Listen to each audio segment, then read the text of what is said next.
Hey, the name's Cruel, that's King Rob Rule, and welcome to my no-nonsense weapon guide series for Monster Hunter Rise. These videos serve as tools to make first-time weapon use less daunting. This is in no way an in-depth guide or even a full toolkit of any given weapon. It is simply a starting point to give the fundamentals of the weapons and my own personal recommendations. If you're looking to find optimization, you won't find it here. And with that, let's get started.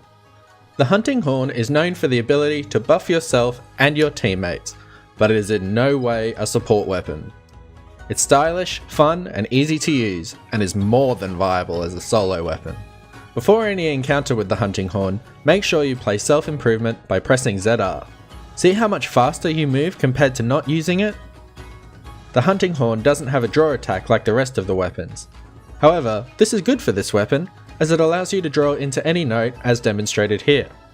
You'll see your songs listed here. Each hunting horn has its own unique set of songs, so choose one based on the kinds of buffs you'd like applied. To play a song, simply press the corresponding button, or note, twice. Alternatively, if you have played each note at least once on the bar, you can activate an attack called the Magnificent Trio. The input for this attack will be displayed here if you are able to play it. This attack does a lot of hits and plays all your songs at once. Honestly, I would recommend just using a combination of notes and using the Magnificent Trio as much as possible. You can get away with using that strategy and being extremely effective while doing it. Hunting horn combos aren't that important for beginners, but for the sake of giving you some fundamentals, X notes are left swings and A notes are right swings. You can loop these together infinitely. You can weave these options together however you like for experimentation. Most combinations can be used without dropping the combo.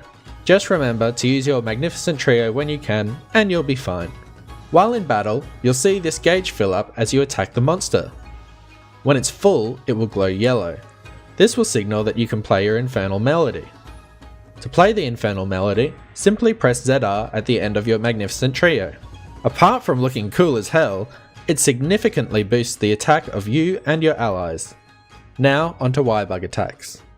First up is ZL plus X, an attack that will have you launching forward while attacking. It can armor through some weaker attacks too. You can also play an Infernal Melody at the end of the animation by pressing ZR. Next is ZL plus A. This is your big boy Unga Bunga attack. It is just ridiculously strong. However, it has a long wind up and costs 2 Wirebugs. Not only that, but the recharge on the Wirebugs is extremely slow, so if you mess up, you can end up in a lot of trouble. Okay, let's put it all together in practice. So before doing anything, we buff ourselves with self-improvement. Don't forget to do this. Just like the hammer, the hunting horn is a blunt weapon, so we want to be attacking the head as much as possible. This is where we're most effective. Notice how the Magnificent Trio even lets me armor through this weak attack. It's just so potent. Here I'm just showing how strong the ZL plus A attack is. For essentially a single hit attack, it's up there with the Greatsword for power. Here I use ZL plus X to armor through the fire and then unleash my Infernal Melody.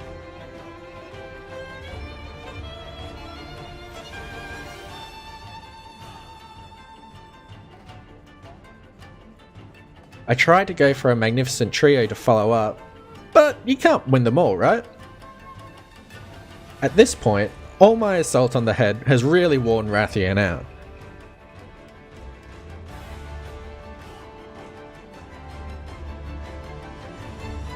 I thought it would be good to show the Wirebug gauge here to demonstrate how long the cooldown of ZL plus A is.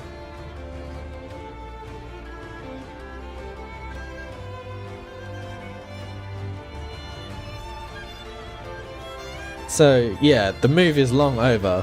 I've had time to sharpen my weapon, and I barely have my first Wirebug back.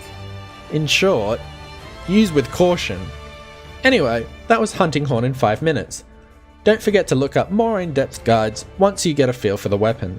But honestly, this is probably one of the most fun weapons for beginners to use, and feel powerful while doing so. No crazy combos required. Next up is Switch Axe. And like my boy Sonic here, gotta go fast.